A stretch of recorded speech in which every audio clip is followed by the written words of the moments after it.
if she doesn't have, if Angie doesn't have an issue with it, you know, I could make a phone call to them and talk to the league and see what they have to say. But that's not to say that because we get involved and we do this, that they're gonna turn around and say, okay. You know, they very well can stick to their guns and say no, and then, you know, you're gonna have to live with that. It's worth a try. Yeah, you know, so I don't have an issue All with right, that. I'll call Angie tomorrow, and I'll get with you, and see after our conversation, see what.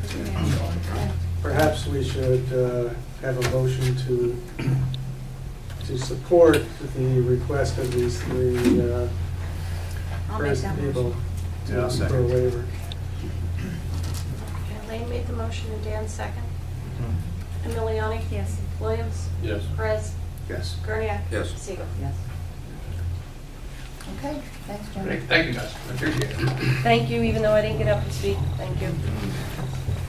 Anyone else wishing to make public comment?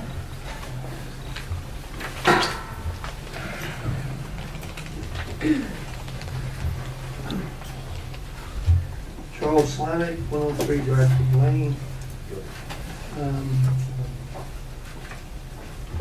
I was surprised to read the figure that came in the newspaper here, $234,395,000 for legal fees. I've been here for quite a while, and I've been talking about the police department, thinking my opinion was that we're spending too much money. Now I'm wondering what happened to management here, that this has gone this far and that we're spending this much money.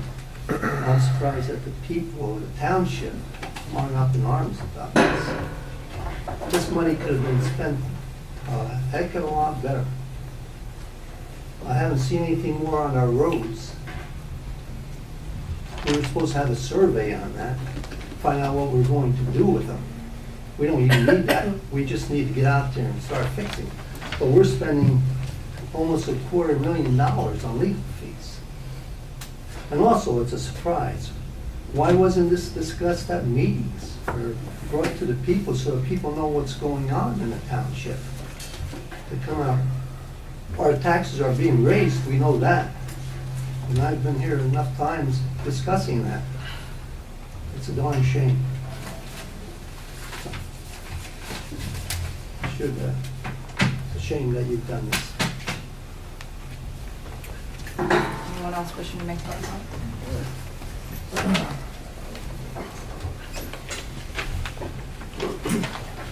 Angelo Bayless, 729 Jackson.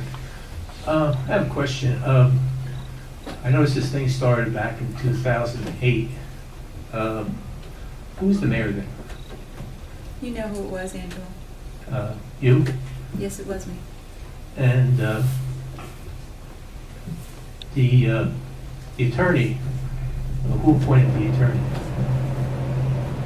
The attorney was brought back in 2008, yes.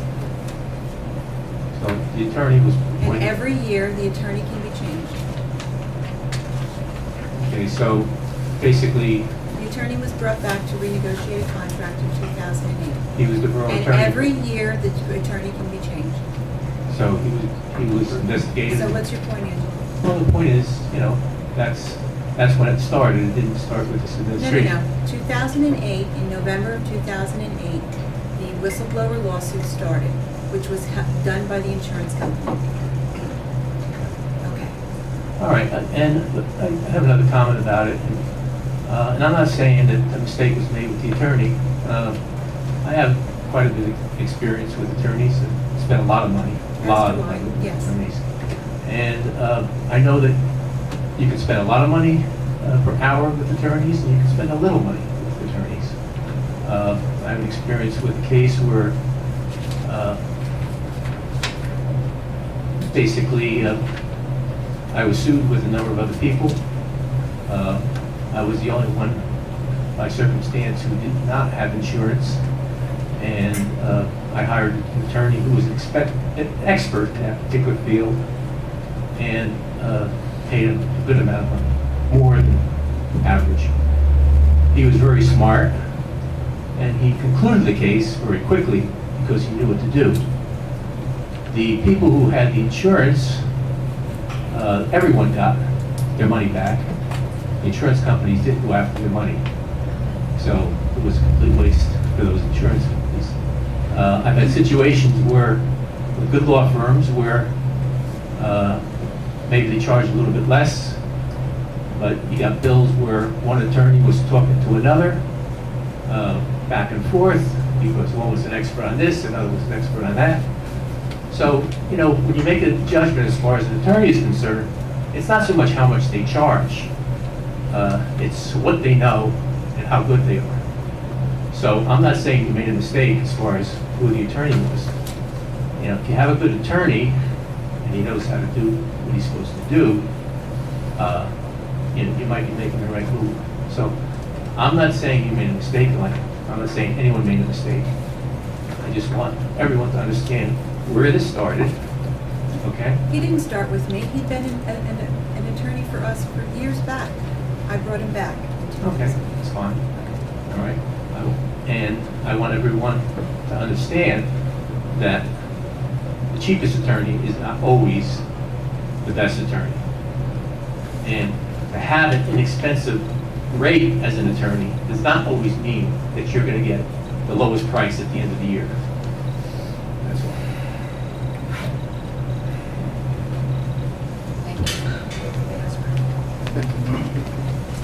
Thank you.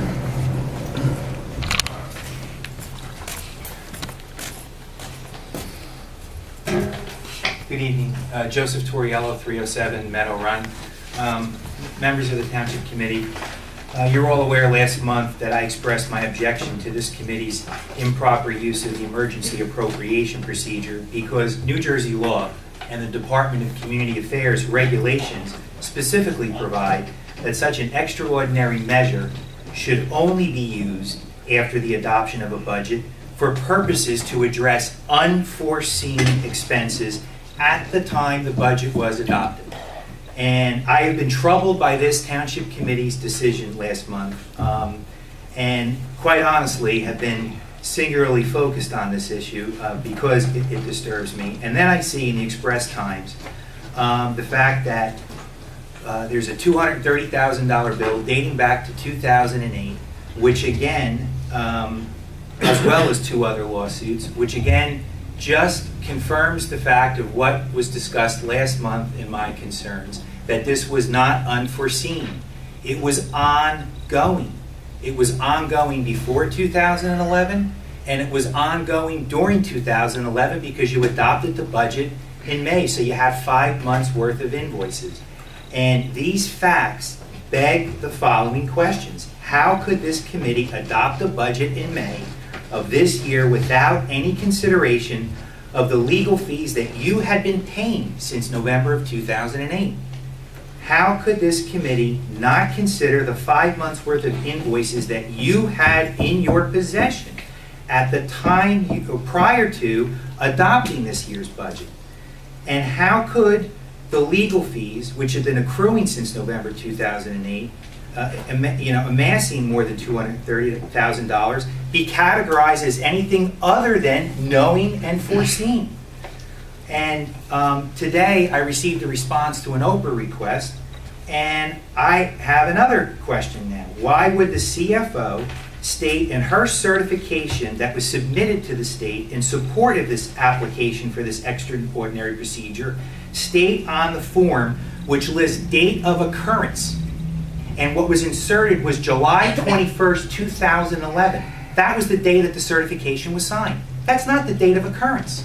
These have been ongoing legal fees prior to the adoption of the budget. And I have real concerns about this. And I have to tell you, in light of all of this, I have to say, was this budget intentionally underfunded by the Finance Committee chair during his election year so he can run an inaccurate ad to the voters, such as, and I want to quote from the May 2011 ad in the Greenwich Gazette, first budget in 6 years that does not require state waiver from expenditure caps. And I have to say that with the taxes already being increased 6%, was this budget intentionally underfunded to avoid the need to go out to vote for referendum because you knew at the time that you would have exceeded the 2.5% of what you needed? Or, as the finance chair, Mr. Williams, did you simply just grossly mishandle your oversight of the budget?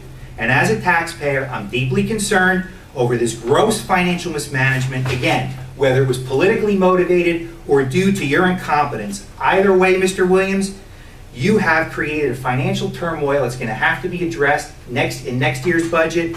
And I want to be clear, this is on you. Okay, you are responsible for this mess, and it sits squarely in your lap. Thank you for your time. Grace, did you want to say something? I'd like to respond to Mr. Torriello's objection Do to you want the to just date, speak into the microphone? to the date of the occurrence. Under the law, I'm required to stop payment on any invoices that are supplied to us by a professional. And at that time, I could no longer pay any bills of a legal nature going forward. That's why I asked you to introduce the emergency appropriation. I also want to address the fact that Mr. Torriello said that it was not within the Department of Community Affairs regulations.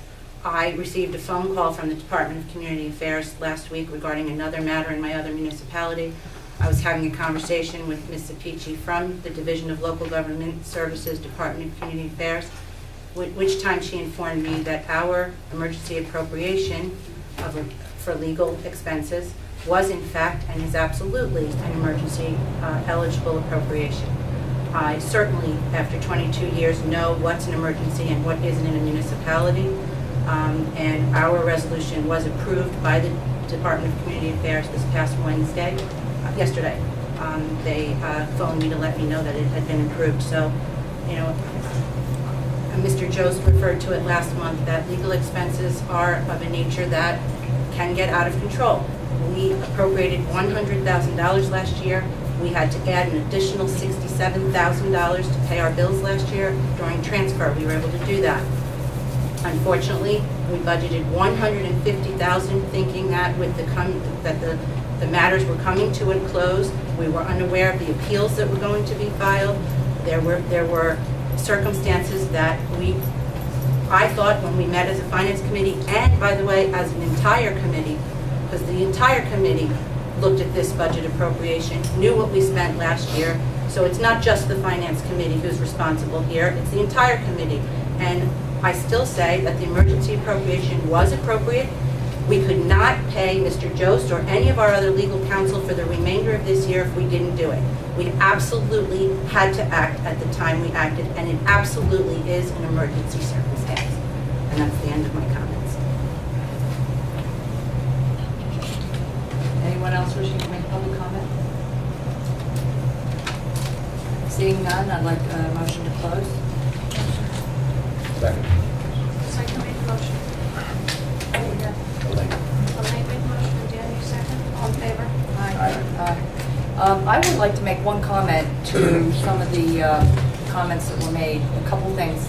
I know Charlie mentioned that he's disappointed that we spent this amount of money, and you're disappointed in the Township Committee. To be honest with you, we really should be disappointed in the process that we have to go through when there is employee performance issues. That's really what you should be disappointed in. That the process that's laid out there is one that forces us into the situation that costs us, the township, this kind of money. So that's where the disappointment should be. It should be the employee who has poor performance, and it should be in the process that's out there that we are required to go through to terminate an employee. It's outrageous. So I just want to make that comment.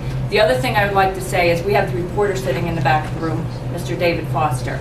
And just like to make one comment. There was an article a few weeks ago, might have been a week ago or so, where it stated that I, as the mayor, appointed myself as the hearing officer. That is absolutely untrue. It was voted on at the, Kim, where did you? I put it right in front of you. It was voted on at the January 20th Township Committee meeting, where Committeewoman Elaine Milioti made a motion, was seconded by Committeeman Perez, designating me to be the hearing examiner related to the charges against Patrolman Christopher Taziopoulos. I will tell you, at that meeting, I had a travel conflict for business. I asked everyone in this committee if they would be willing to be the hearing officer, and no one stepped up to it. In fact, it was Elaine insisted